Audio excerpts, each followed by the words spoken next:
Welcome to the multi-month Pāramitā or Perfections Challenge for the first 3 months of August, September, and October 2021. When presented with the Pāramitā Challenge, I accepted, and here we are. In addition to the Pāramitās or Perfections, so far the challenge also includes precepts in the 52 stages of the Bodhisattva Path and Bodhisattva Vows. So far, instructions are to journal contemplations resulting from observed intentions, opportunities, and actions to be generous, moral, and ethical, while arousing faith in the triple gem, then seeing where and when confident, and where and when there's doubt.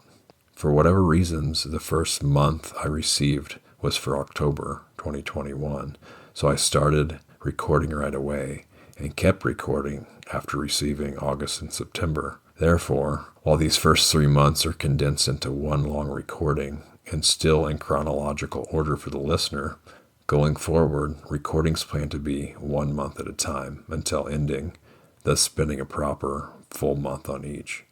While mostly very listenable, quality is sometimes less than ideal due to the recording environment. I also edited out most of the silences between speaking to save on listening time.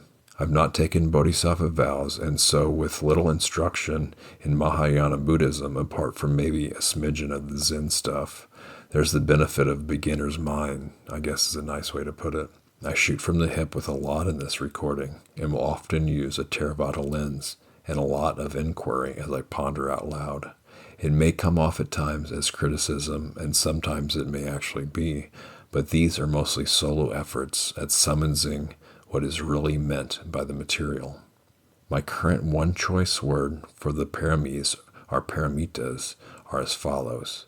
In Theravada Buddhism, generosity, ethics, renunciation, wisdom, energy, patience, truth or truthfulness, resolution, loving kindness, equanimity.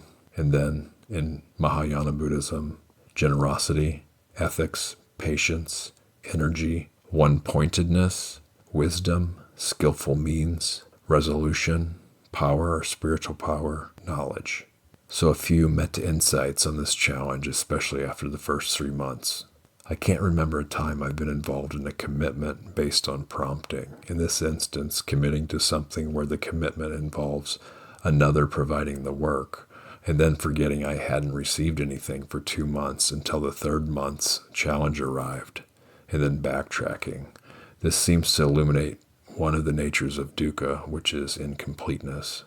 While these types of things for me are about intending to arrive at truth, I may seem at times to walk a fine line, on one side using truth as an ultimate arbiter, and on the other side appearing righteous. For example, why is truth not in the Mahayana version of the Pāramitās?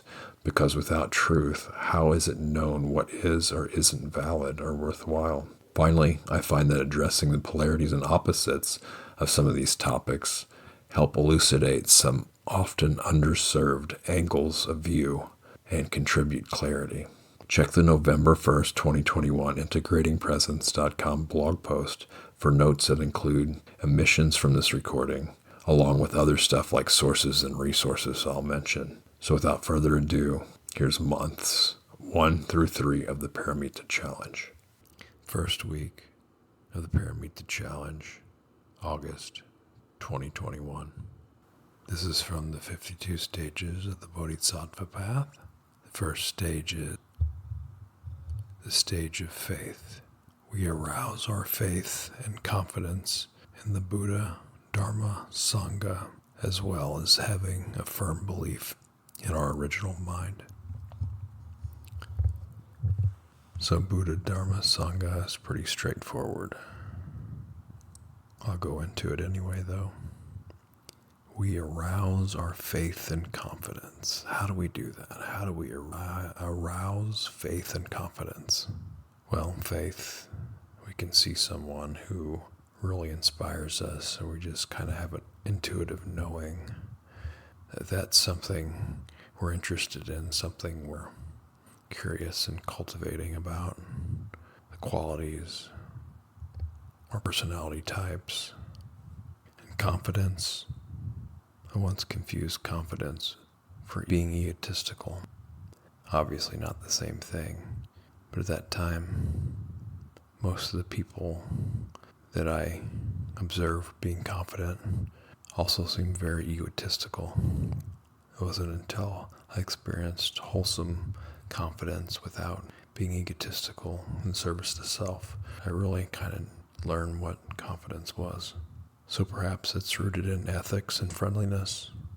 Now, Buddha, Dharma, Sangha look more on the internal versions of these, so the Buddha would be awareness, knowing, the enlightenment or the enlightened mind, Dharma being truth of the way things are, teachings that are beneficial, especially from the historical Buddha, and Sangha, not just community, but our ability to love, connection, caring, warmth, ability to help each other, inborn goodness, innate goodness, and then this having a firm belief in our original mind. This sounds like a Mahayana teaching that I haven't been taught so much yet. Belief is only really needed if we don't know for ourselves. So I guess in that regard, it could be helpful until we know for ourselves. But once we know, there's really no need to believe or disbelieve anything. We could investigate this and maybe know for ourselves, look into it, research, receive teachings, and then what is the original mind? Does that imply that there's an unoriginal mind? Is that just part of the mind? Are there other versions of the mind? Our original mind. Our original mind. Does that imply ownership? Can mind be owned? What is mind? Is there other mind? Is there an us versus them mind? Does our mind imply that there's a their mind? If so, what implications does this have? If I had to venture a guess of what the original mind is, I would say this is what mind is before hindrances and defilements, or after those have been removed, taints and fetters, which makes me curious, how did those happen? Who benefits? And that's the first week of the Pāramitā Challenge, August 2021.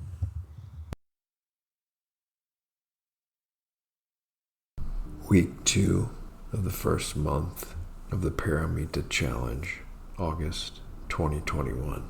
From the 52 stages of the Bodhisattva Path, Stage 2, the stage of mindfulness, we cultivate faith in the 6 kinds of mindfulness of the Buddha, Dharma, Sangha, the precepts, generosity, and mindfulness of the ultimate truth.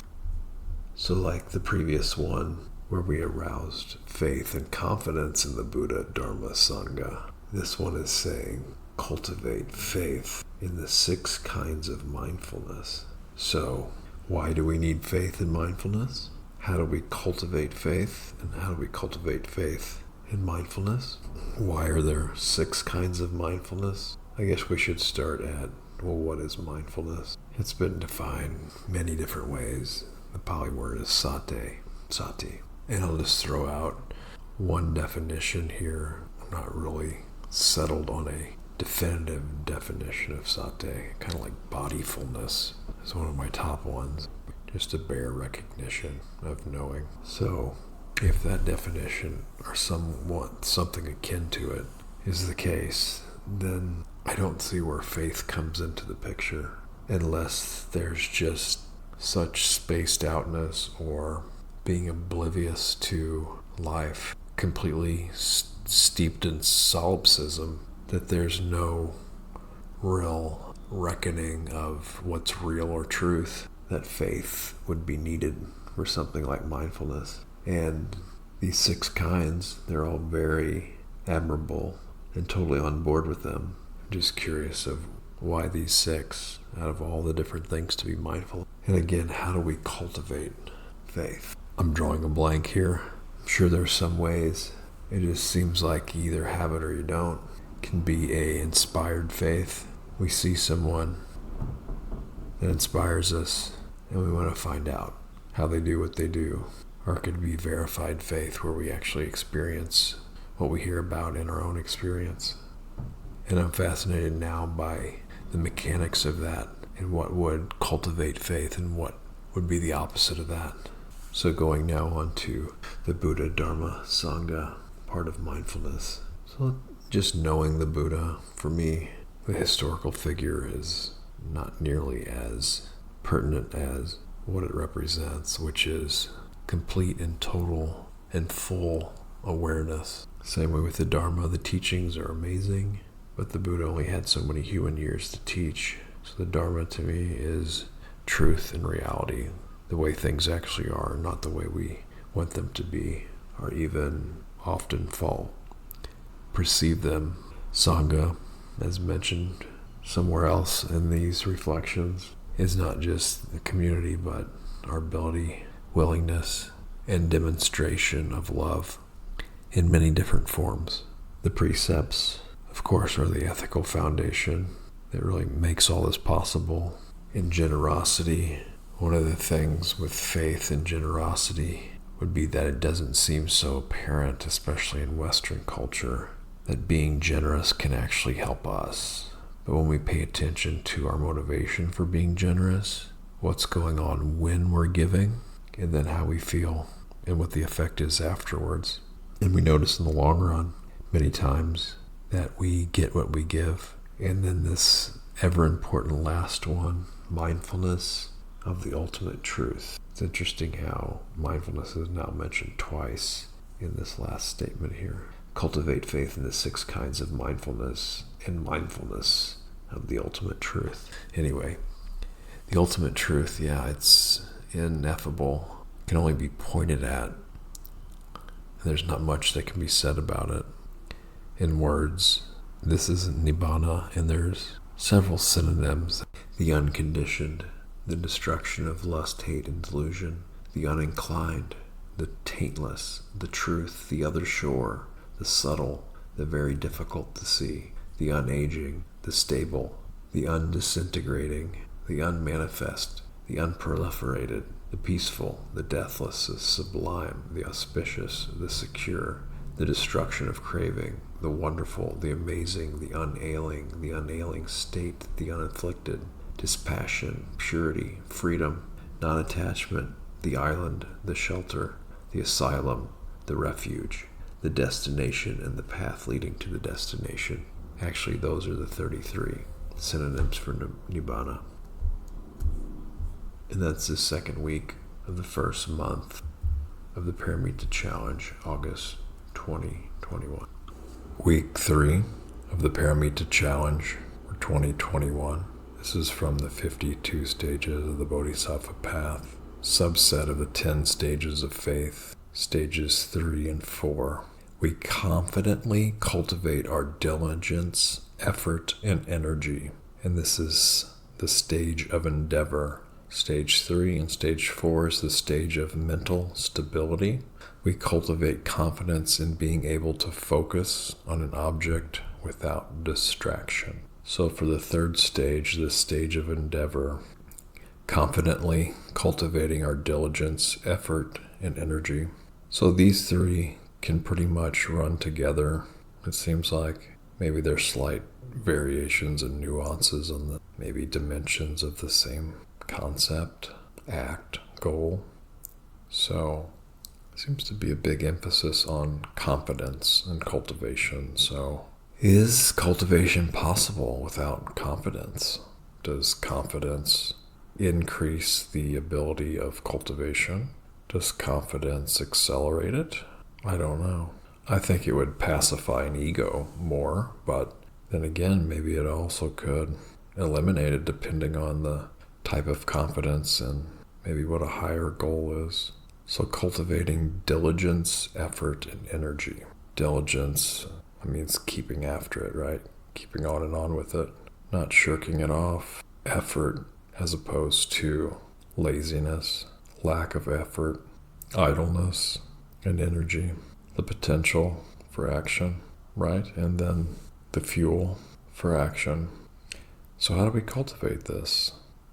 Effort is, in this context, defined by the 4 right efforts: eradicating the unwholesome that's already there, preventing unwholesome that hasn't arisen, maintaining wholesome states that are existent, and rousing, creating yet existent wholesome states.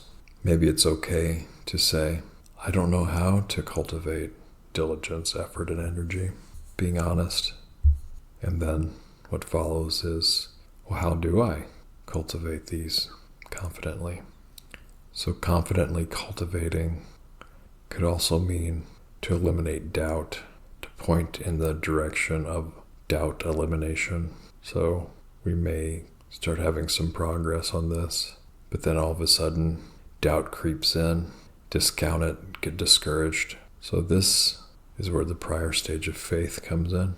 Okay, the 4th stage, the stage of mental stability, we cultivate confidence in being able to focus on an object without distraction. So how do we actually cultivate this confidence to focus on an object without distraction when it may be the case, especially starting out, that that's not true? There's very little ability compared to what we can imagine or conceive or aim for to stay with an object without distraction. Almost have this innate knowing that way more is possible than what we're currently capable of. So if so, where does that come from? How do we know this without being able to do it? Should be a key right there. So how do we be honest with where we're at now without letting that discourage or disempower the natural ability to focus on an object without distraction when there's nothing hindering that? Many things in life we don't have choices over. One thing we usually have choice over, though, is what we pay attention to and how we pay attention to it. So that right there is, in fact, very empowering and encouraging, that there's really little that can take that choice and ability away, especially on a long-term basis.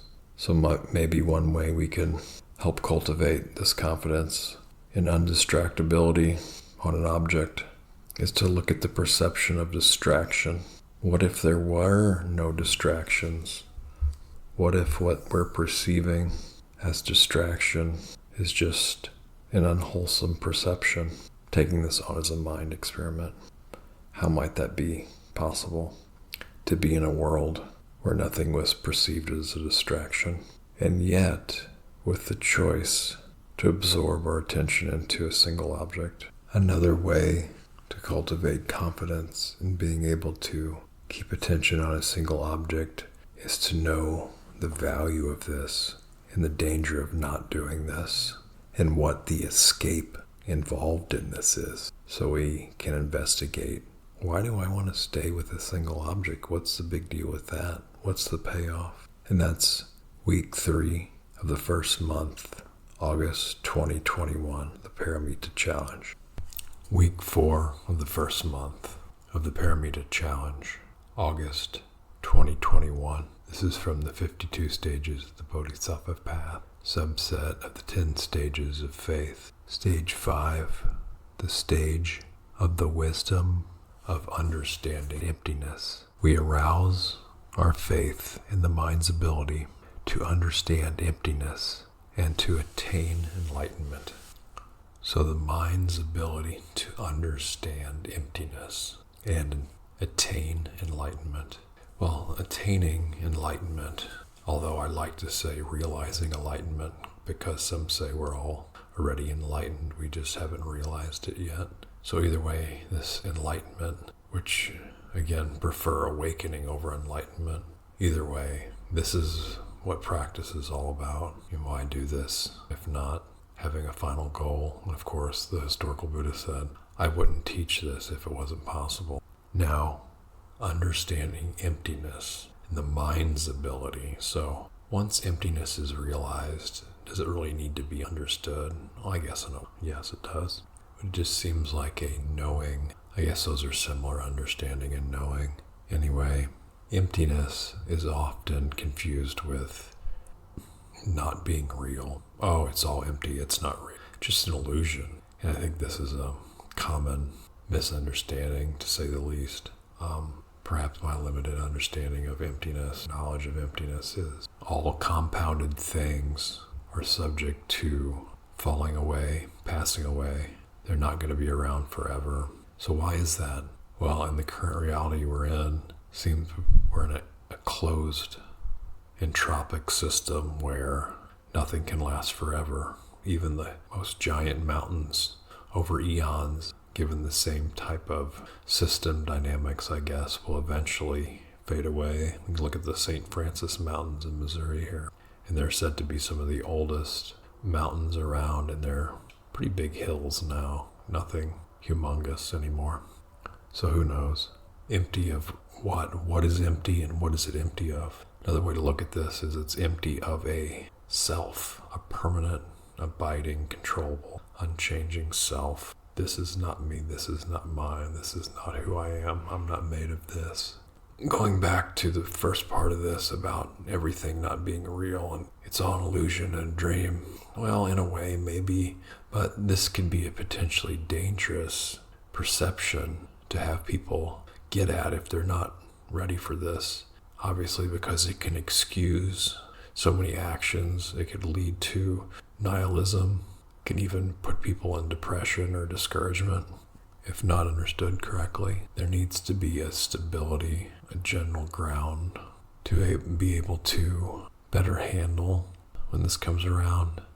Although I don't know if it needs to be, but it seems a lot safer and more of a direct, linear approach for the least amount of bumpy challenges. So maybe another way to look at emptiness is there any essence to be found in anything? And if there was a true essence to something, it seems like it could be captured, duplicated, controlled, and be able to really pin something down so you could do whatever you want with it, making it last indefinitely.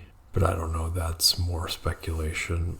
But if something does have an essence, how would you, obviously prove it scientifically or beyond that, metaphysically, on other various levels? I don't know, maybe not. I'll just leave it there for the 4th week of the Pāramitā Challenge, August 2021. This is the miscellaneous section of the first month of the Pāramitā Challenge, August 2021. It deals with generosity and the precept of refraining from killing, the 6 perfections and their subdivisions from the Sutra on Understanding the Profound and Esoteric Doctrine. Observe your intentions to practice generosity. Observe your opportunities to be generous. Be aware of your generous actions and their results. So generosity here, it means by this description, giving of material goods, giving of Dharma teachings when requested, and the giving of fearlessness broken down into providing a feeling of safety for others, providing antidote skills to self and others when anxious, and overcoming fears of impermanence, even those of sickness, aging, and death. So generosity obviously is so important, especially for overcoming miserliness, stinginess, and of course we all get what we give, right? So if we're generous, we'll receive generosity in return. And that's not something to be believed or disbelieved. It's just something we have to either have faith and then try it out, or experiment and see if it works. And in my experience, obviously it does. Sometimes those results return quicker than other times, especially depending on past actions. Of course, we pay attention to how we feel when we're intending on giving, during the act of giving, and then reflecting afterwards. Really love this opportunities to be generous. And if we become aware enough, just about every moment can be an act of generosity, just our very presence, without really having to say, do, or be anything, can anchor the light of wisdom and compassion and care to all those we come in contact with, or just the area that we're in. So then there's the giving of material goods. That's pretty straightforward. Giving of Dharma teachings when requested. That's pretty straightforward too. And fearlessness, though, providing a feeling of safety to others. This is important, especially when people are doing anything pretty much they can to get a sense of safety. A lot of times people will dangle the promise of safety in front of them in exchange for all kinds of things surrendered for it, like freedoms, money. I mean, even people will sacrifice things for safety, while those of us keeping these precepts, it's just our second nature, if not now, then eventually, to help others feel at ease and safe. Everybody's going through so much, it doesn't really make much sense to add crap on top of that. And also part of that's recognizing when we're not in a space to be able to adequately supply that to others. So being mindful of that too, and taking countermeasures. And this is interesting, anxious, providing antidote skills to self and others when anxious. One of the biggest ones is realizing that anxiety is living in the future a lot of times. Maybe also it's clinging to ideas about certain things and not wanting to let go of them despite evidence to the contrary. And so when that clinging comes on, and it's got to be a certain way, and it doesn't turn out to be that way, or there's no awareness of this going on, then the anxiety can keep going. Other times, people really don't have a reference point for the opposite of anxious, or when they do, they don't value it, or think it's not a legitimate possibly, or that it's only a partial solution. And so the other programming kicks back in, and maybe not see the benefit. So 3, overcoming fears of impermanence, even those of sickness, aging, and death. Yes, of course, overcoming fears of all sorts, especially those unfounded fears that are perpetrated for means of control, division, surrendering, freedoms, or being free. Those things done to keep people compliant, to keep them in control, so they're easily controlled, manipulated, led by the nose. There's really no fear of impermanence that I know of. Everybody pretty much knows that cognitively, that things are impermanent. But I guess when it goes into practice, it's maybe a different thing. Sometimes can be the feeling where you just kind of want things to pause, and life doesn't work like that. Things will keep going, changing, inconstant. But there's an upside to that too, right? If things were all locked in, it would be like living in a crystalline world, and there'd be no chance for progression. Sickness, aging, and death. We've all experienced this pretty much at a certain age. The Buddha was sheltered for a long time, but even he couldn't escape this, witnessing it. Sickness, that's a big one now, in the middle of the CV. Was subject to sickness before this, subject to sickness during, and more than likely will be still subject to sickness afterwards until full realization or closer to that point. Same way with aging, all the time and money spent on the illusion of upkeep of a young age when the body ages. And of course, death. Maybe you have to go beyond death. People don't realize this, then a lot of their actions are springing forth from the fear of death, maybe trying to scream out for their consciousness to be aware of it. I don't know. Death is a part of life in this realm, in this current moment, for most of us, as far as I know. And of course, these aren't made to bum people out. They're made to be contemplated in order to further align with the truth. And when we're being honest with ourselves and others, then that can bring great relief. So then, the first major precept, this is from The Buddha Speaks, the Brahmanet Sutra, Part 1, translated into Chinese by Kumarajiva, translated into English by Dharma Realm University, 1982. And the sutra says, the first major precept prohibits killing. A disciple of the Buddha must not kill by himself, encourage others to kill with expedient means, praise killing or react with delight upon witnessing killing. He must not employ any method whatever, not even mantras, to kill any living being. Further, a bodhisattva must not involve himself in the causes, conditions, methods, or karma of killing to the extent that he cannot deliberately kill any living creature. A bodhisattva should always give rise to the eternally abiding mind of kindness, compassion, and filial compliance.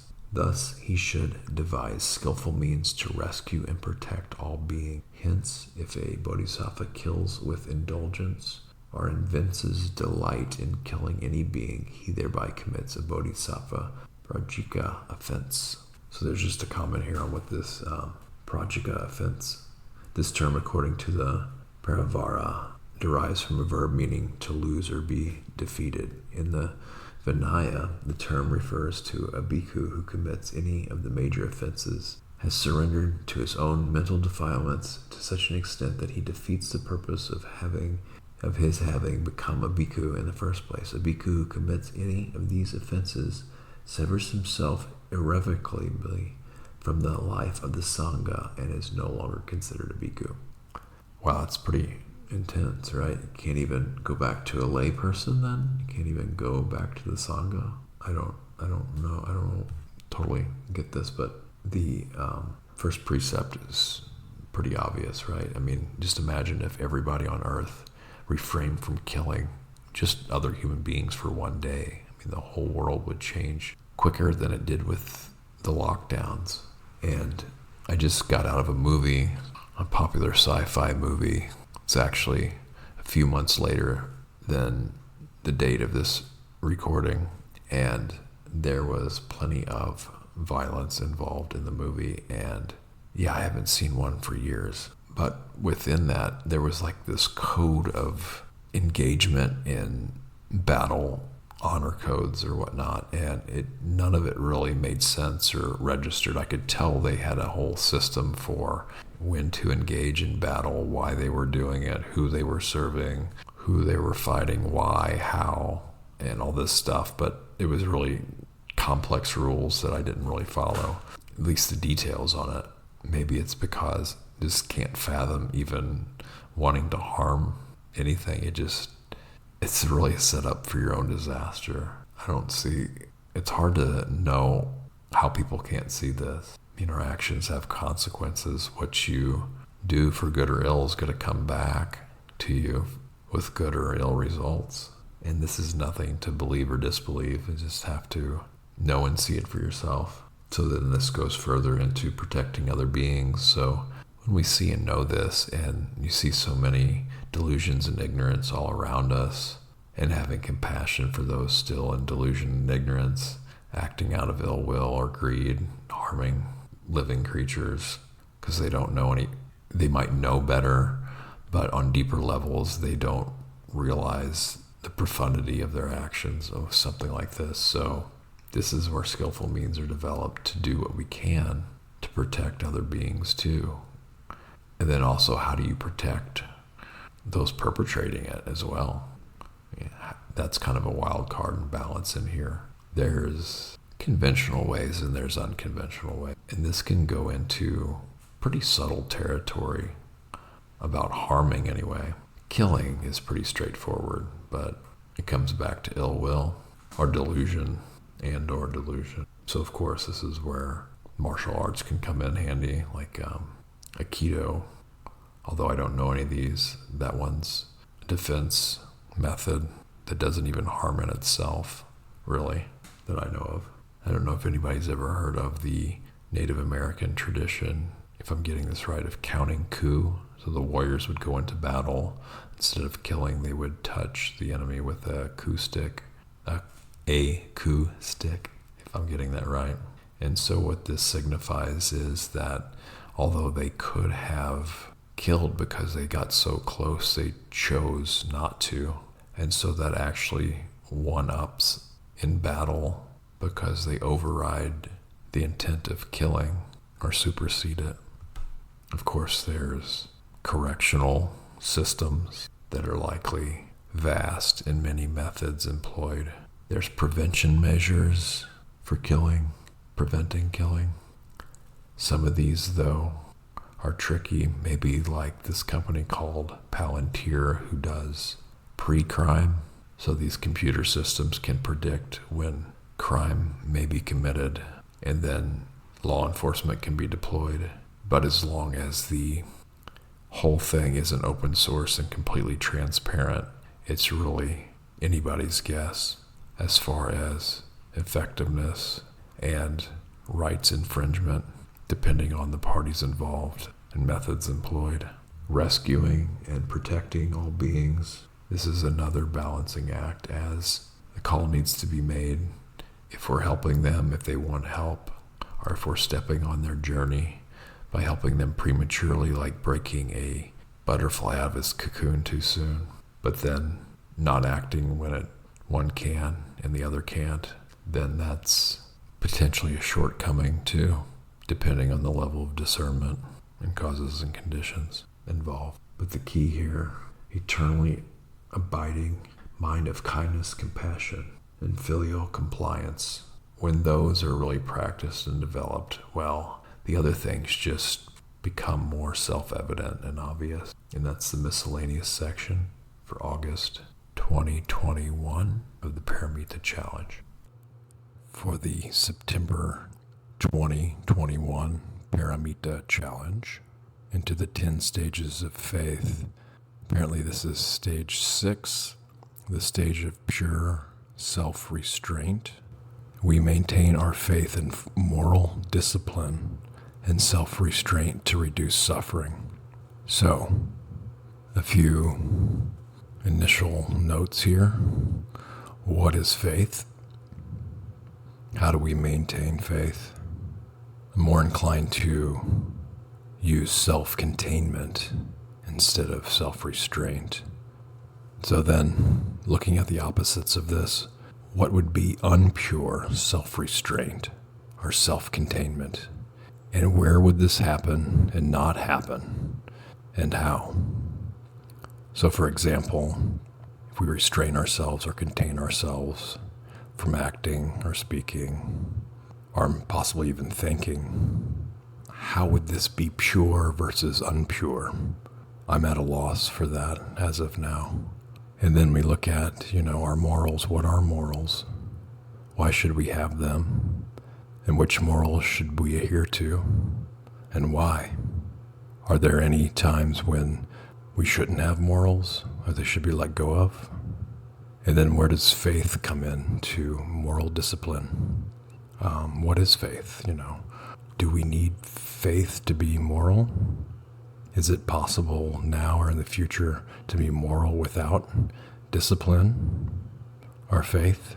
How and why? And then how do we, speaking up and not self-censoring to reduce suffering? So for example, could this turn into a form of self-censorship? We'd like to hold back from saying something even though we feel it could help prevent suffering or end suffering, but for some reason we're adhering to maybe a distorted version of this stage of faith. But then again, taking this too far, then it could break down self-restraint when it's needed. And then what about learning about morality from immorality? Do we need to engage in this ourselves to actually learn it? Or is it enough to observe others' immoral acts and see clearly that's not leading to any kind of suffering reduction or happiness? Sometimes it seems like we have to learn the hard way on some things. And then on a relative level, I sometimes contain because even without saying anything or interacting, I can bring up stuff in folks they don't want to see or deal with, or they don't even have the tools or means to do so. And this is easier, though, to do with the COVID going on right now. So self-containment and self-restraint is a little bit more socially acceptable. As an example, the other day, I found myself cursing at significant volume and not realizing this until I could hear the passerbyers outside by my window, open window, awkwardly wishing each other well. So this begs the question, when is it good to repress and not repress things too? At what point do things keep getting bottled up and then they reach a boiling point and explode? How should there be a healthy outlet Or how can these things just dissolve? Of course, meditation allows us to see this, allows us to see this material that's repressed and allow it to dissolve as well. And again, you can never have too much mindfulness, especially right mindfulness. And this is week 2 of the Pāramitā challenge for September 2021. There was some mishaps on the setting, so it accidentally used an internal microphone. So I'm re-recording this introduction, but I'm just going to keep the original. And this is on the 10 stages of faith, the 7th stage. The stage of returning the merit. And the description here reads, "We have faith in how sharing merit is far better than accumulating merit for oneself." So right off the bat, I don't know if it's just the translation, but I will be a little bit nitpicky on this. Returning merit, does that imply that we give it back from whence it came? Sharing is very different than return, I feel. So sharing means to spread around freely, or at least not just keeping everything for oneself. And I totally agree with that, much more than returning. Merit, what is merit? So I guess my limited understanding of this is its benefit from our spiritual practice, basically our ethics, the way we act, respond, and view things, meditation practice, other spiritual practices, and then wisdom, is the knowledge gained in everyday life, what we do with that or not do with that. So let's just take this a step further and maybe draw parallels to a meritocracy, where I guess that would mean instead of other forms of compensation based on other methods, it would be based on merit, how much you actually contribute. And so now I go deeper into the metaphysics of sharing. And I just heard recently how what I'll say after this really doesn't apply anyway, because you can't share merit. It's a nice sentiment, though, for certain things. I'm not exactly remembering exactly how this was, and I think Bodhidharma said it too, when someone asked him how much merit he's gained from doing all these good deeds, and he said no merit. So let's just say, though, that it was possible to share merit. Okay, who all will we share it with? Let's say we share it with all beings everywhere, and it actually got to them in portions. Wouldn't that constitute such a meritorious deed as to even gain more merit for ourselves? And then it would just compound and compound, because we would just keep sharing that and sharing that and sharing that. So I don't know. The other thing is, if merit were to be shared, could it get hijacked? Could certain beings or factions actually have found out a way to steal merit, basically? To take all the hard work from others, commandeer it for themselves without freely sharing, and then cover up and hide the fact that they have, possibly like with money, resources, power, regular mundane work. So again, perception is very important. But overall, yes, if merit can be shared, it reminds me of the saying of the worthlessness of worldly things, ultimately, right? Because we can't hold on to that, can't take them with us beyond this lifetime. Or if we could, they will eventually perish anyway. Things changing in a state of flux, nothing lasts forever. So why not help out others while we can, with the added wisdom that there may be others who don't have the same benevolent intentions for the all. And so how would we respond to that? How would we deal with that? Is there any way we could ensure that our merit does get distributed equal? If not, then what do we do? Week 2. This is week 3 of the Pāramitā challenge, the second month, September 2021. The stage of maintaining the Dharma within oneself. This is the 8th of the 10 stages of faith. We cultivate faith in our intention and ability to protect the Dharma teachings from harm, loss, and corruption. So again, this description for me is a little bit disjointed from the title of the stage of maintaining the Dharma within oneself. To me, that means, how do we keep truth and the teachings of the Buddha within ourselves? Meaning, how can we increase the likelihood of being able to draw on these teachings whenever we need them? to be able to see these teachings and know these teachings and the truth within us and in our everyday external world, how we can apply them to our lives to help ourselves and others. And for me, a lot of this is, at least in the beginning, is there really no excuse with the so many teachers publicly available now, so many Dharma talks to listen to, so many opportunities through every moment of our lives to practice.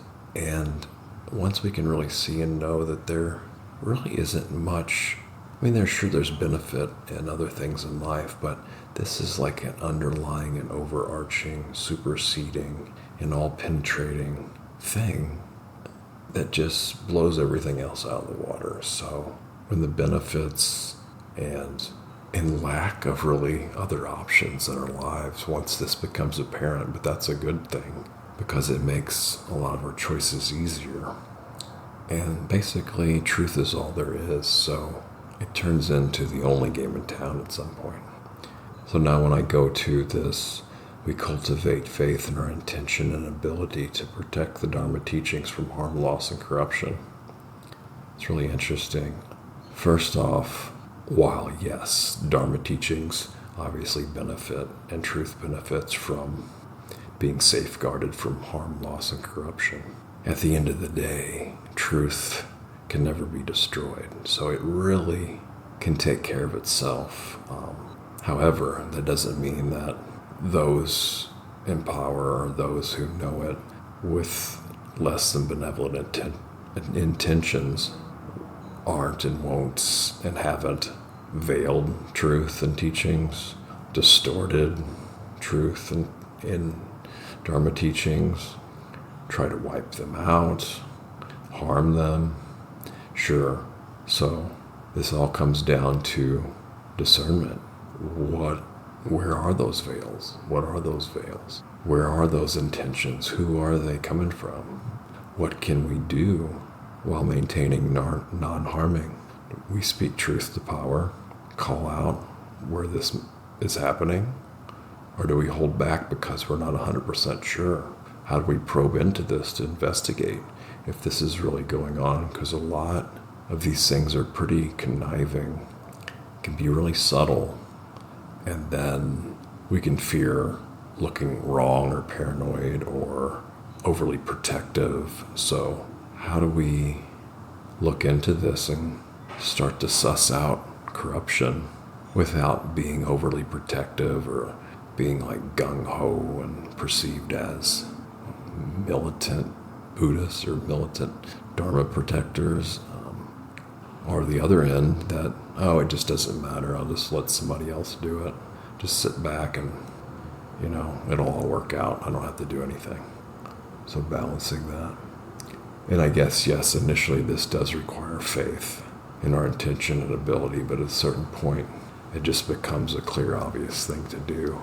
And that faith is verified or not needed as much anymore because it just seems inbuilt into our operating system to do something like this, because it's not only for our benefit, it's for the benefit of all beings everywhere.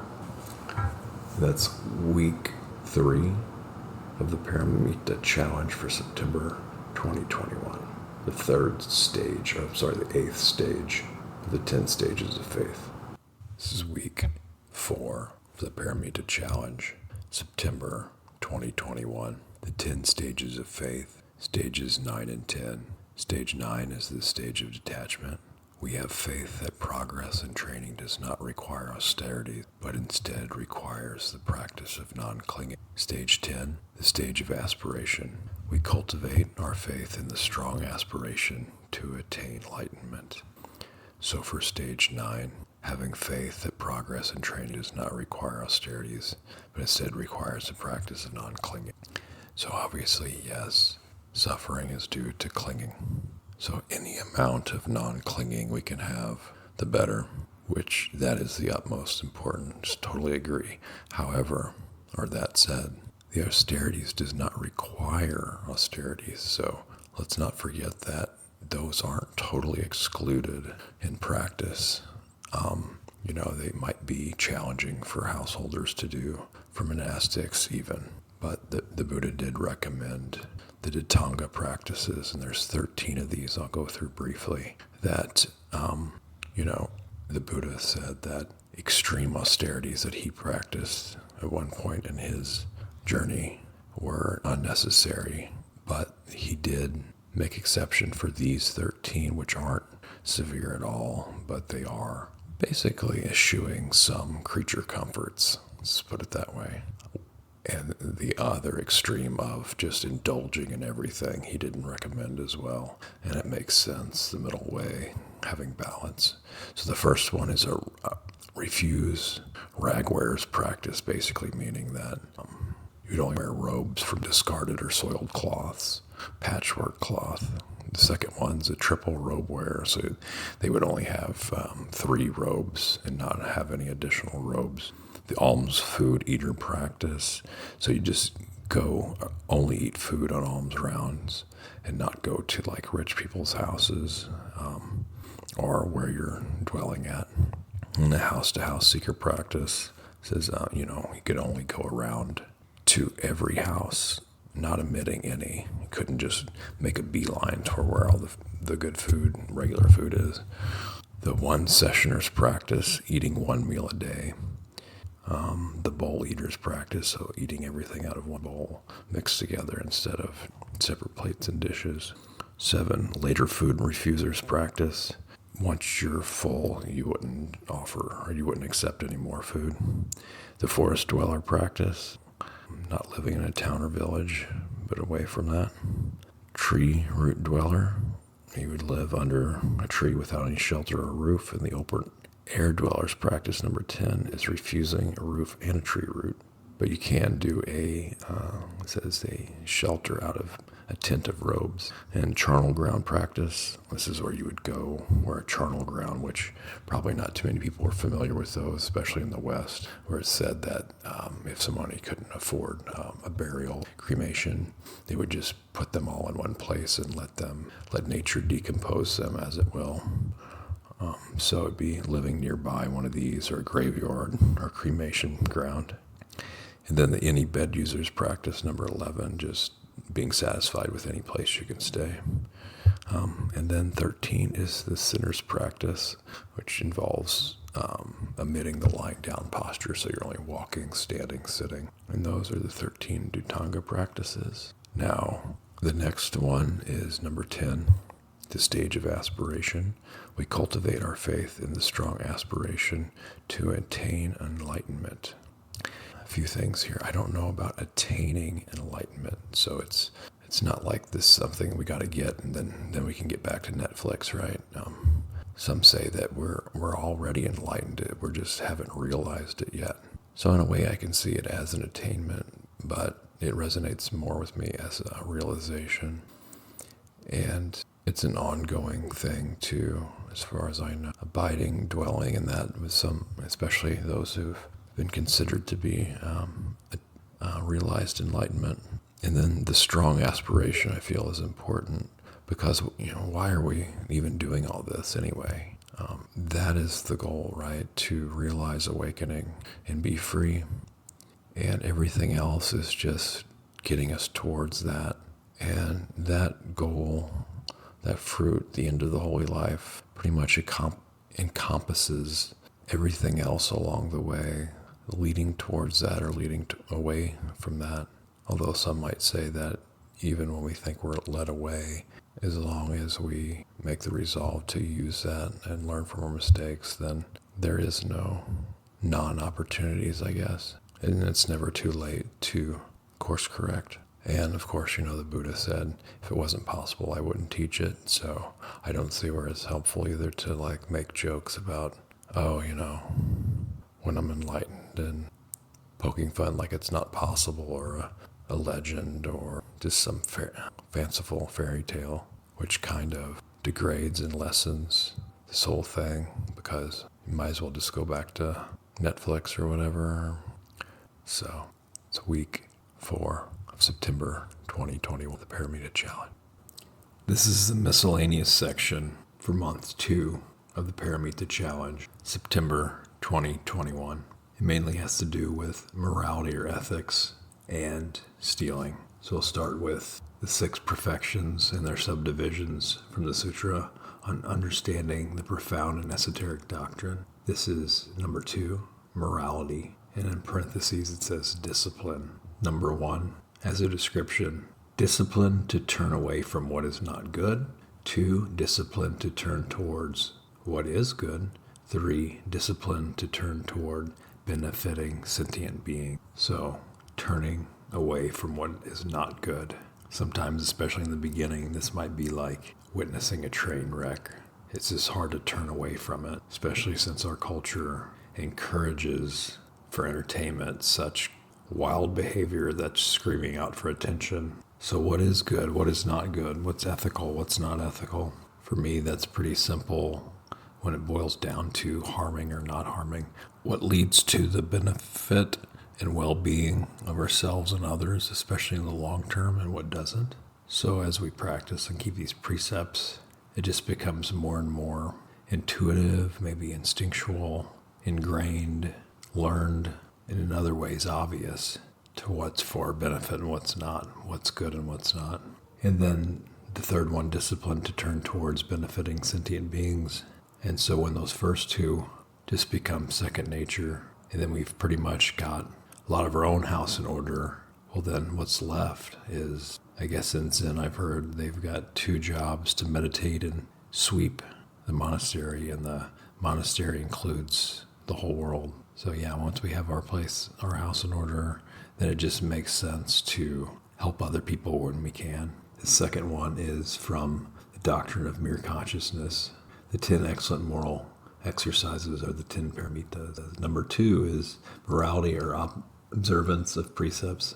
And precepts are of 3 kinds. It says 1, precepts governing personal conduct, precepts for the acquisition of good Dharma, and 3, precepts for the bestowal of benefits and advantages on sentient beings. So what are these precepts? I have no idea. Which ones govern personal conduct? Maybe that's like the 5 precepts. No harming, killing, stealing, lying, taking intoxicants that cloud the mind that would make the other ones more likely. Of course, it's a practice, not a command, each one. And then precepts for acquisition of good Dharma. This one I'd be interested in learning because it seems like that would just be on discernment. If we had to go by ourselves. Dharma here meaning teachings of the Buddha, supposedly, but I guess in this case it'd be more like a reality, the truth of the way things are. But then again, if there's truth of the way things are, then there is the bad would be not true or false. Good Dharma. So the Dharma is acquired how? And bad Dharma is acquired how? It seems once discernment is developed, anything trying to pass off false deceptive teachings or Dharma can be seen cut through with a sort of discernment and decisiveness. And it's really kind of heart-wrenching that such a thing would even be possible, to counterfeit truth. It's not really possible. It's just a deception, an illusion. And once it's seen through, it's seen that it's just that, not true, so it doesn't really exist. But until that veil's lifted, we can discern what's true and what's not. And number 3, precept for the bestowal of benefits and advantages on sentient being. Again, I don't know what this is or what this means. I know bestowing benefits and advantages on sentient beings just seems like second nature again after we have some kind of decent establishment for ourselves. So I don't get why there needs to be precepts around that. I guess there's ways to mess it up or maybe ways to make it better, but it just seems fairly self-evident that once in the spot, can see and tell what benefits and what doesn't for ourselves and others. What's advantage and what's a disadvantage for ourselves and others. And then from the Brahmanit Sutra, the Brahmajala Sutra, with the Chinese translation attributed to Kumarajiva and the English translation by A. Charles Miller and Kenneth K. Tanaka. Number 2, prohibition of stealing others' properties. My disciples, you should not yourself steal, incite others to steal, or steal through deception. If you engage in the causes of stealing, the conditions of stealing, the planning of stealing, the act of stealing, or stealing through magical spells and so on, up to stealing the property of spiritual beings or the properties of thieves, no matter what object is stolen, whether a single needle or blade of grass, or even if you have stolen by accident. A bodhisattva generates the Buddha nature mind of reverence and compassion, always assisting all people to bring about well-being and happiness. If instead you steal others' wealth and possessions, this is a parajika offense for bodhisattvas. So in my own experience, I think when I was a kid, I got it into my head like one time that I was going to try stealing, but I got so nervous and so agitated and worried, and just all these horrible emotions came up. I couldn't go through with it. I'm glad I didn't. The only other time was a time in high school where I just received some stolen goods from someone, and turns out, of course, they got caught later, and I guess years later, I ended up donating all of my CDs. There may have been a few ones left in there, but I think someone actually might have stole some of those to Living with People, but it's just kind of silly, stealing. I never really understood it. The few times I've accidentally found myself walking away with something by accident, obviously as soon as I discover it, I make all the effort to return it and make sure everything's squared away. Accidents happen, and it's obviously not intended, so that's pretty easy to take care of. Yeah, I don't know. I'm trying to think of the psychology of thieves, and maybe they do it for the thrill of things. Maybe they were taught that way. Maybe they get attention. Maybe it's a lifestyle. I really don't know. And that through the magical spells or property of spiritual beings, even thieves themselves, right? So the magical spells, we won't really get into that, because even if I were to study that, it's kind of pointless to really look into unless that's being perpetrated or you're trying to help someone who's involved in that. Spiritual beings, that's interesting. What would spiritual beings own, and how would it be stolen?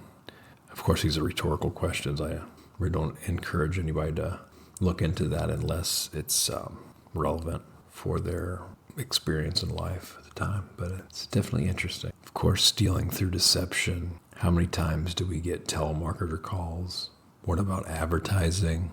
Does that count? It seems like some forms of marketing and advertising are even just tacit consent that's usually assumed by all kinds of different instances in life, where if you don't speak up against it, then it's just assumed that you're going along with it and you've given consent. So is that stealing consent?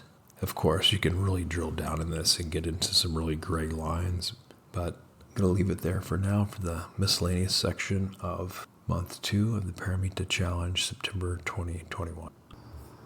This is the first week of month 3 of the Pāramitā Challenge in October 2021. I'm unsure really the structure of what should be contemplated when, but I'm just going to go ahead what I know of for sure for the first week here. As an overview, this month deals with the patience Pāramitā, precept of no sexual misconduct, and then what's clear are the first 4 stages of the 52 stages of the Bodhisattva Path. So each one of those 4 is one a week. So the first one is the abode of arousing aspiration, and the notes on it are, we abide in the firm resolve to attain Buddhahood. So what is Buddhahood? There's classically 10 epitaphs, and I'll read those, but I also want to read 100 real quick that are also mentioned in the Pali Canon. Arhat, which is worthy of offerings, is a common translation. Also, I think it's fully our enlightened one. Samyak Sambuddha, perfect in true wisdom and enlightenment. Vidya Cha Rana Sampana, I'm butchering the Pali here. Perfect in knowledge and conduct. Sugata, well liberated, or well gone, well departed. Lokavit is the omniscient, or understander of the world, knower of the world. Anuttara, the almighty, peerless, unexcelled leader. Purusha Damya Sarathi, master of trainer people, trainer of men to be trained, controller. Won't even bother the second one. Teacher of heavenly gods and humans, and Bhagavat, Buddha Bhagavat. So it's the world honored one. So the 100 titles: all-seeing, all-transcending sage, all-vanquished saved, Arhat, awakened one, best of those who can be tamed, blessed one, Brahma, Buddha, bull among men, bull among seers, bull of the Sakyan clan, caravan leader, conqueror of beasts, conqueror of Mara, consummate in knowledge and conduct, Dhamma, discoverer in the Dhamma after it died out, dispeller of darkness, elucidator of meaning, endowed with all the foremost marks, endowed with knowledge and good conduct, exalted one, expert with regard to the world, the eye, first in the world, foremost jewel, foremost of all people, foremost of charioteers, foremost of those who can cross, foremost sage, fortunate one, freed, fully enlightened one, giver of the deathless, God of gods, Gautama, great one, great seer, guide, healer, helper of the world, him of the 10 powers, and comparable charioteer of men to be tamed, king of the Dhamma, kinsman of the sun, knower, enlightened of the world, knowledge, lion of the Dhamma, lion man, lion of the Sakyas, Lord Buddha, Lord of the sages, Lord of the Dhamma, Master Gautama, noble one, of excellent wisdom, one who sees, one who transcends all, peaceful sage, peerless bull, perfect in knowledge and practice, physician, the perfect one, pure, radiant one, recluse, related to the sun, rightly self-awakened, Sakyamuni, Sammasambuddha, self-dependent, shower of the way, Siddhartha, stainless, sublime one, supreme among those who can be released, Tathagata, thus come or thus gone one, teacher of divine and human beings, teacher of the world, thoroughly mature, torchbearer of mankind, training leader, ultimate leader, unconquered conqueror, unexcelled trainer of those people fit to be tamed, unsurpassed charioteer of beings to be tamed, unsurpassed doctor and surgeon, unvanquished, vanquisher, victor in battle, wanderer, welfarer, well-gone one, wielder of power, with great wisdom, world knower, worthy one. And that comes from dhammawiki.com. So back again to the abode of arousing aspiration. We abide in the firm resolve to attain Buddhahood. What really stood out for me with this one is, although there's been plenty of books and probably tons and tons of material and teaching on this and that I am not familiar with and haven't looked into yet, it seems to be a Buddha, you have to be self-awakened, at least a full Buddha, right? This title. And so, with all the help we get from teachers and teachings and everything, it's so helpful to stand on the shoulder of giants. That said, if we do encounter the Dhamma from anybody else or teachers or study, actually even the words of the Buddha, which I am all for, it's helped me obviously so much. At the same time, how would it then be possible to gain full Buddhahood with that? So I'm wondering if that's a paradox or if it's supposed to be gained in another lifetime, but then of course, what about teachings remembered, teachings forgotten? But I think that might just be in the weeds. But while we're there, this English word hood, Buddha hood. A hood is like to cover, but it can also be uncovered, kind of shrouded, but why would you want to hide? I know, at least I think I know that some Theravada monks, they're not allowed to wear anything on top of their head. So I'm not sure exactly why that is or what that is or how it ties into this, but maybe it does. But the point here, even more so, is the abode of arousing aspiration. What stirs up aspiration? What are we aspiring to? Does it need to be a clear end goal? What helps arouse this and what doesn't help? And should we stop with what already works or should we keep going? Try more? And when do we recognize when it's lacking or not adequate or sufficient? So these are some questions that came up. I don't really have very many answers for those other than, that is one opportunity or silver lining of dukkha is there's a great incentive to know it and end it. And I guess any of those titles that really jump out and stand out, they can provide aspiration, or at least inspiration for aspiration. Week 2 of month 3 of the Pāramitā challenge. It's October 2021. Of the 52 stages of the Bodhisattva Path. Number 2, the abode of nurturing. We abide in preparing the mind ground to practice the view of emptiness. Nurturing is so important.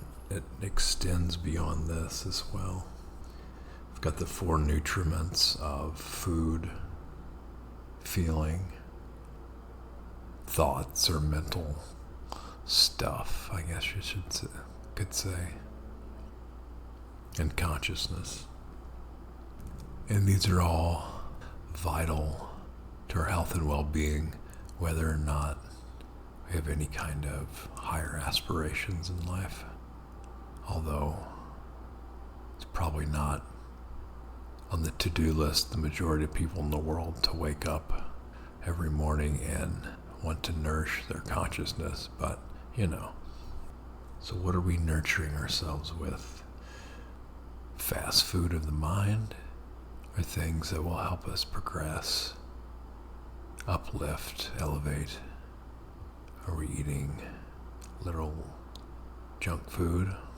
Are we spending time eating clean, organic food that we can prepare for ourselves?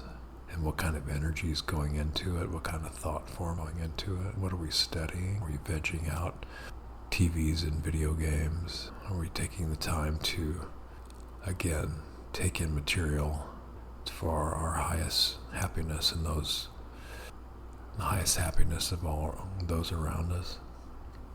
Or at least could lead to that. And then consciousness. What's the overall state of knowingness in the entire sphere of our lives? And the quality of that. Now preparing the mind ground to practice the view of emptiness. I'm not exactly sure about this. First off, what is the mind ground? Can the mind, which is really hard to pin down, can it have a ground? And do we need to practice views? And then, of course, what is emptiness? What is empty? I think this is somewhat, at least on a cognitive level, important to know in order to see some kind of value and significance of preparation stages for it. And is emptiness a view, or is it a state or a quality, or can it be both?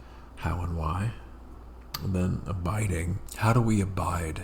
Does that mean continuously? Does it mean to the best we can? But what this overall means to me is something like emptiness, or any really hard truth in life that can be uncomfortable, unbearable, very destructive to what we've built up to that point. If that comes along and there's no stability and the rug gets pulled out from under us, it could be damaging or confusing, devastating even. And while we can allow devastation to reveal the deepest truth inside of us, there's also a possibility to do it more gradually, so where it's not as much of a shock or topsy-turvy or disheveling. So there is this possibility of preparing, healing, and nurturing with nutriments that are highly beneficial and nutritious. And that's week 2 of month 3 of the Pāramitā challenge, October 2021. Week 3 of the Pāramitā challenge for October. This is the third of the 10 abodes from the 50 2 stages of the Bodhisattva Path. The abode of practice. And the description here says, we abide in cultivating all good practices and the 4 wholesome roots of warmth, tipping point, patience, and highest worldly wisdom. So, obviously I haven't received a formal teaching or any kind of teaching on this whatsoever. The only one I can really comment on with more certainty is the cultivating all good practices. And even that's a little vague for me. What constitutes a good practice? I think I know for myself, possibly, but since I'm still in states of delusion, not in the psychological sense so much as in the state more of ignorance. So, is it really good? The classic saying, what's good? As a guideline for that, I would just say practices that lead to the happiness and benefit of myself and others. There's so many different types of meditation practices and meditation-related practices. There's even exercises. There's activities, professional practices. So it's a very broad range of human activity that falls under the word practice. So this can also be a benefit, though, of knowing and using discernment, developing discernment for what is good, what's beneficial, and what's not. Okay, the next part, the 4 wholesome roots of warmth, tipping point, patience, and highest worldly wisdom. I know in the Theravada tradition, there's the 3 poisons are the 3 unwholesome roots of greed, hatred, delusion, or greed, hatred, ignorance. I'm forgetting now what the inverse of that, which would be the beneficial roots, but that would only be 3. So now this says 4. I'm just going to venture my best guess here. Warmth, take that to mean of the heart, right? So not having a cold or cool heart towards anything, but to develop the Brahma Viharas, a warmth of heart towards that which we encounter, and especially towards ourselves too. Tipping point. Back in the day, I read this book called The Tipping Point by Malcolm Gladwell. I wonder if it's about the same thing. I don't know. What would be the tipping point towards what? Maybe it's like a turning point or a fulcrum or a significant benchmark within certain practices. Not quite sure. Now, patience. This one's a little bit easier to comment on. As they say, patience is a virtue, and some people use that as a pejorative, but it really is. Patience, when someone tells us we need patience, especially in certain situations, it can almost be infuriating. Classic saying, grant me patience and grant it to me right now. But this just brings to mind, with patient persistence and the right instruction, there's really not anything that's not accomplishable. A lot of times in today's society, no one has the attention span to stay with something, so it runs hand in hand with patience. Patience goes along with calmness and collectiveness, composure. There's a saying I heard of someone saying to people that are really in a hurry. He'd say, "Hey, where's the fire at, man? Where's the fire?" Meaning that somebody's rushing around because they think they have emergency after emergency to attend to. And as we know, busyness is really overrated these days still. So what other benefits are there of patience? It definitely can show endurance and is highly honorable and esteemed, especially in the midst of so many people just running amok, short-tempered. Okay, so the highest worldly wisdom. This is a real interesting one. I guess I would have to ask, well, what is worldly wisdom? And what is low worldly wisdom? Maybe medium worldly wisdom. And then, of course, this high worldly wisdom. And does this mean, just being of the world? Or does it mean being in the world, but not of the world? Does it mean knowing the world? Does it mean knowing other worlds? What world are we talking about here? And what is the opposite of worldly wisdom? And is that important? And why would all these things be important compared to just saying wisdom? Or when applied to other forms of wisdom? I really don't have any answer to these. And that is the third week of the October 2021 Pāramitā Challenge. Week 4 of the Pāramitā Challenge for October 2021. This is the fourth stage of the 52 stages of the Bodhisattva Path. The fourth stage is the abode of producing virtues. And the description here is, we abide peacefully in the principle of quote-unquote no self, where the seed natures are purified. Okay, so obviously I have a bunch of questions here since I really don't have much idea of what this means. I don't really see how the label connects with the definition, the abode of producing virtues. Let's start with the definition here. We abide peacefully in the principle of no self, where the seed natures are purified. So first off, if this includes, I would guess, everyone taking the Bodhisattva vows, then how would a Bodhisattva emerge from this where it's kind of well known, like, Kuan Yin or Manjushri? If it's a we, then how do those Bodhisattvas stand out? Do certain ones have a better chance of Buddhahood than others? Or when do they emerge? And then abide's okay. That's in all of them. Peacefully in the principle. So if we abide peacefully in the principle, first off, I guess the peacefully would imply that abiding in such a state could possibly be non-peaceful. I can see that where this no self would freak some people out. So maybe that's where the peacefully is.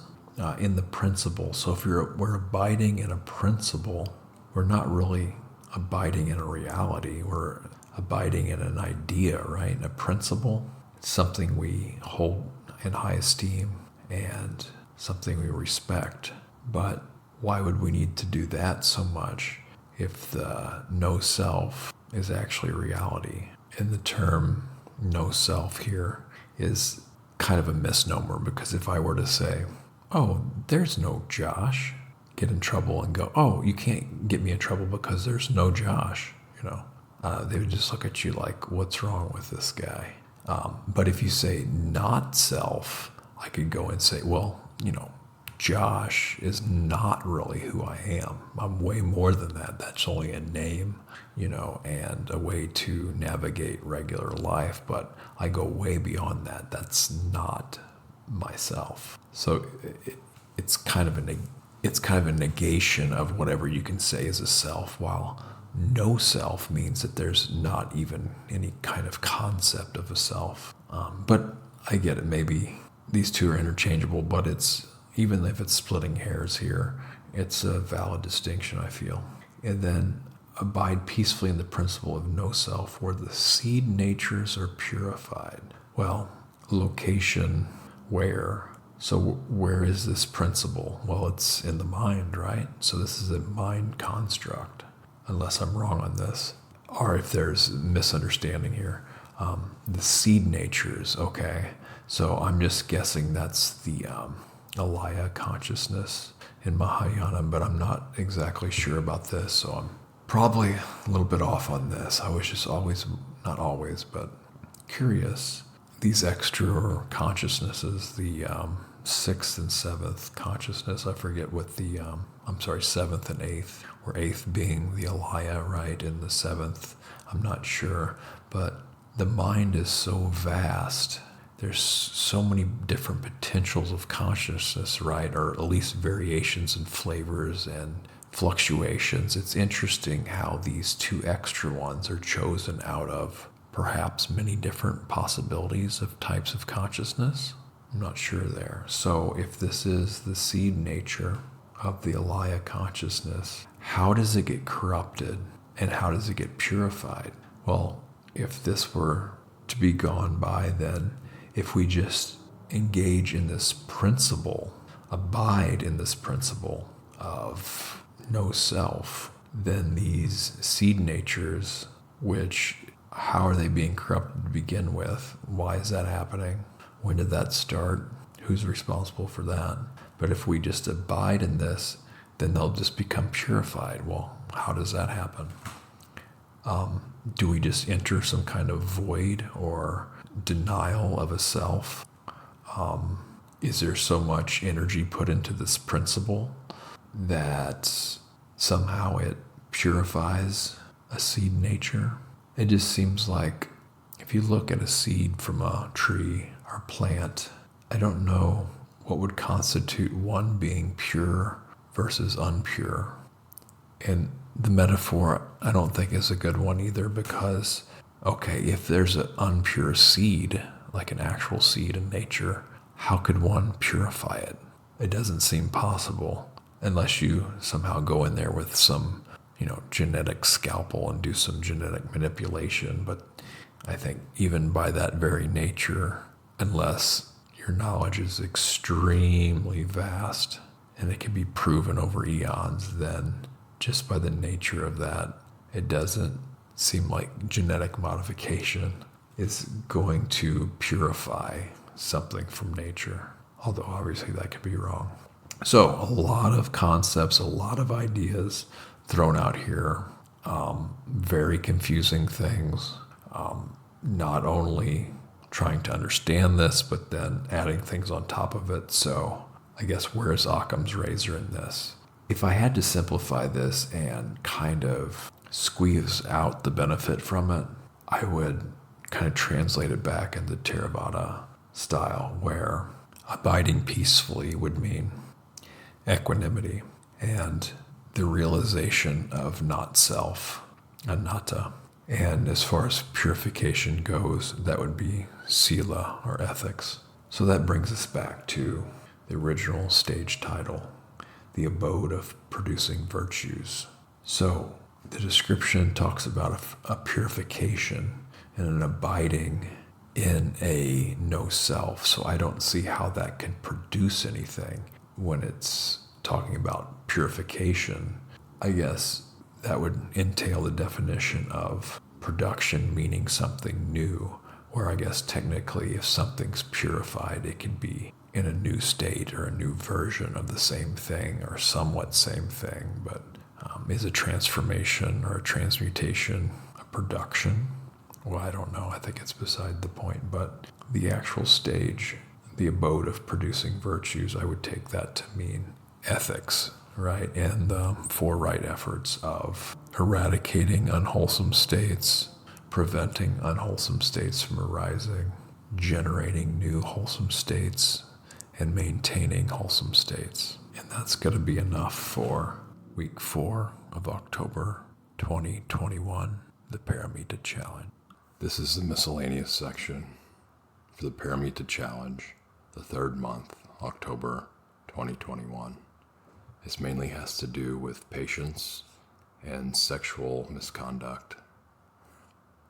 Start with the 6 perfections and their subdivisions from the Sutra on Understanding the Profound and Esoteric Doctrine.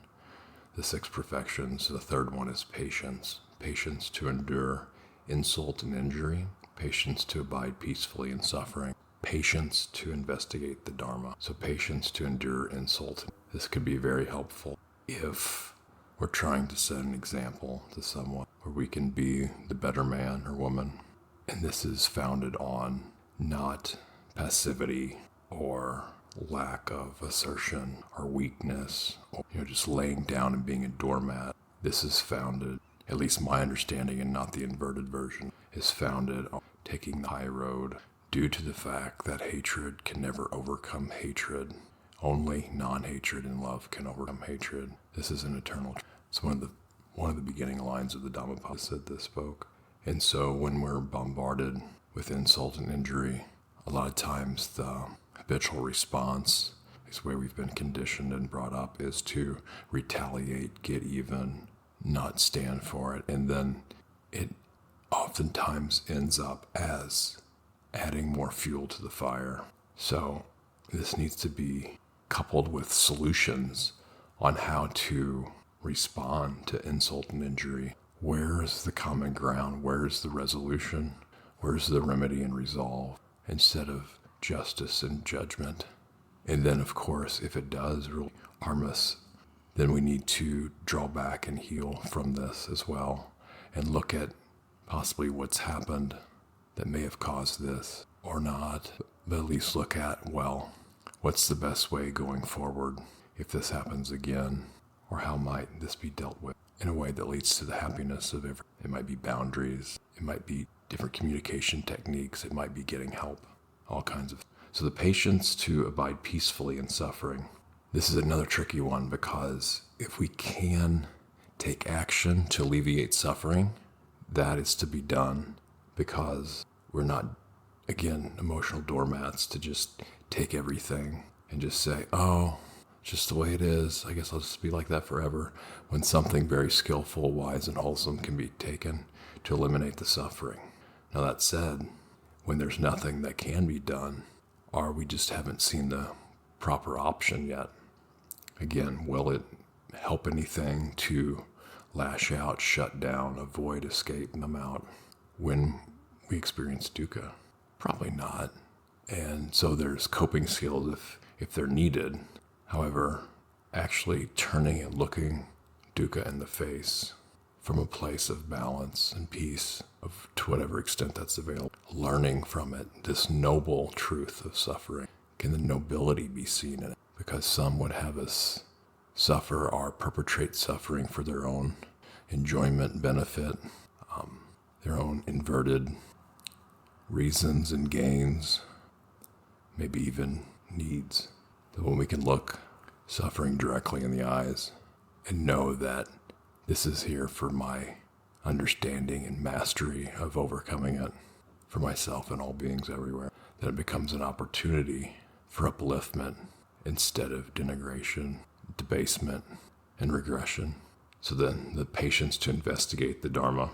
Sometimes Dharma here meaning the Buddhist teachings and the truth of the way things are. Sometimes the truth of the way things are in reality is just too much. People don't have the state of consciousness or skills or tools to handle certain truths. And then when they do, a lot of times there's an integration process that goes along with that. Or just get to a point where things get stale and just get distracted by other things and just don't want to sit down and commit the time to investigating. So having the patience to stay and investigate. So this ought to be balanced with the energy and effort, diligence, endurance, intent, discernment, and a wholesome desire to investigate truth in the Buddhist teachings. Because sometimes the pace, if it's too much patience with not enough energy, then the mind kind of gets dull and dumbed down. But if there's too much, then there's no stability or progress, staying on track to really penetrate into and discern truth in the Buddha. So similarly, the next one is doctrine from the doctrine of mere consciousness. The 10 excellent moral exercises are the 10 Pāramitās. So number 3 is patient endurance. And the commentary says, patient endurance is of 3 kinds: to endure patiently resentment and injury, to accept quietly sorrow and suffering, and 3, to examine patiently and adhere to the Dharma. So these are pretty much the same thing as what's just been gone over with a slight variation language. So again, bringing to mind the counterbalances to those as well. Now we go to the 58 Bodhisattva Vowels, and number 3 is, the English is the 10 major Bodhisattva Precepts. 3 is don't engage in sexual misconduct.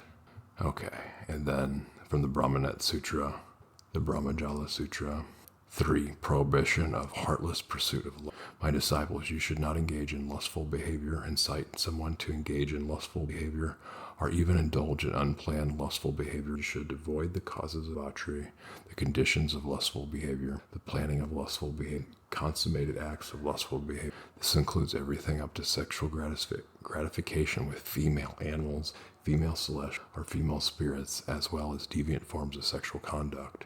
Moreover, bodhisattvas should give rise to an attitude of piety.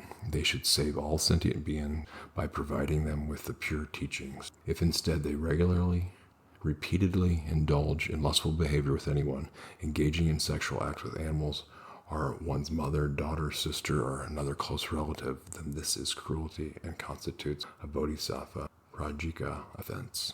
And then this is another translation of the third, slightly different language maybe. Brahmanet Sutra, the third precept on sexual conduct. A disciple of the Buddha must not himself deliberately engage in sexual conduct with any member of the opposite sex or encourage others to do so, nor may he involve himself in the causes, conditions, or karma of sexual conduct. This prohibition extends to sexual conduct with animals, gods, goddesses, ghosts, spirits, or other forms of lustful behavior, and all perverse types of sexual conduct. A bodhisattva should give filial compliance, thus he should rescue all beings and instruct them in the Dharma of purity.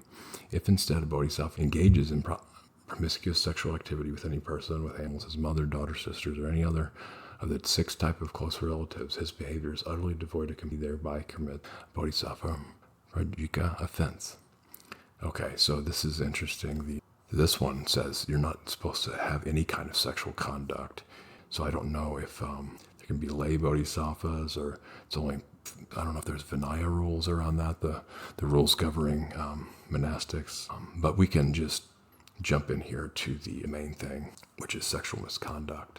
And I'm also going to read from Pāramitās, The Workings of Karma, about these, but goes into more detail with that. Before I do that, let's just look at sexual misconduct. I've even heard it translated as not misusing sexual energy. So what is sexual energy?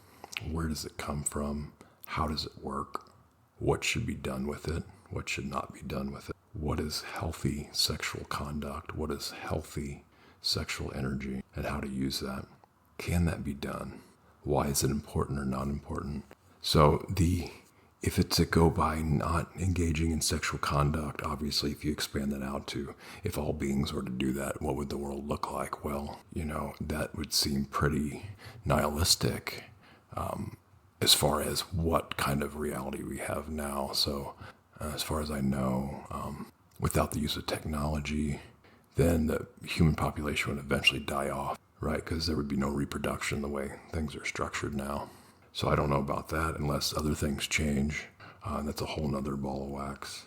But really jumping into where does sexual energy come from and how does that work? Has it always been like that? How do we change that if it needs to be changed? How do people govern their sexual energy, transmute it, or what do they do with it, don't do with it? Why is it like this? What might be misusing sexual energy for one person might have become, from whatever causes or conditions, a sexual need for another. And then what happens when they wake up and realize that, oh, this probably isn't the best thing for me or other people. Now what? And a lot of it's taboo. Some of it for less than good reasons, some of it for decent reasons. Because why drag someone into a bunch of potential conduct that's unbecoming if they don't need to be? Or open those gates if part of their work has nothing to do with that, or any of their work. Then again, some things are suppressed in order to control people for various psychological purposes that, if not explored, can go unknown, and so resolution can never come. So again, just like most things, it's a balancing act, knowing what's needed, what's not needed, what needs to be explored and what doesn't need to be explored, for who and for how often. So now, going to The Workings of Karma by Pāramitā. This is on page 121 of the version I have, the back version. And it says, one who engages in sexual misconduct, and there's 10 of them, with those under their mother's guardianship, those under their father's guardianship, and those under their mother and father's guardianship, those under their brother's guardianship, those under their sister's guardianship, with those under their relatives' guardianship, with those under their family's guardianship, with those under religious community's guardianship, with those having a husband, with those entailing a penalty, even with those garlanded with flowers of betrothal. One is an offender in such conduct. It says sexual misconduct, adultery, is because of either lust and delusion or hatred and delusion. Go between training precept. The Buddha lists 10 types of married woman. 1, money bought. 2, a desire cohabitant. She lives with the man of her own desire and his agreement. The beloved with the beloved lives with parental consent. 3, a wealth cohabitant. A country woman becomes a man's wife by receiving a certain property. 4, a cloth cohabitant. A destitute woman becomes his wife by receiving merely an outer cloth. 5, a water bowler. Family elders dip her and his 2 hands into a bowl of water, wishing that they be joined like the water, not to part. 6, one with removed carrying pad. She becomes his wife by having her head pad for carrying loads removed by him. 7, a slave and wife. She is both his slave and his wife. 8, a worker and wife.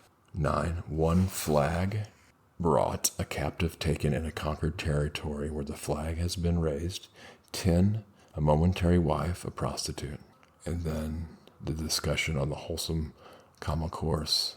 It lists these same 10 types of wives as unapproachable ones.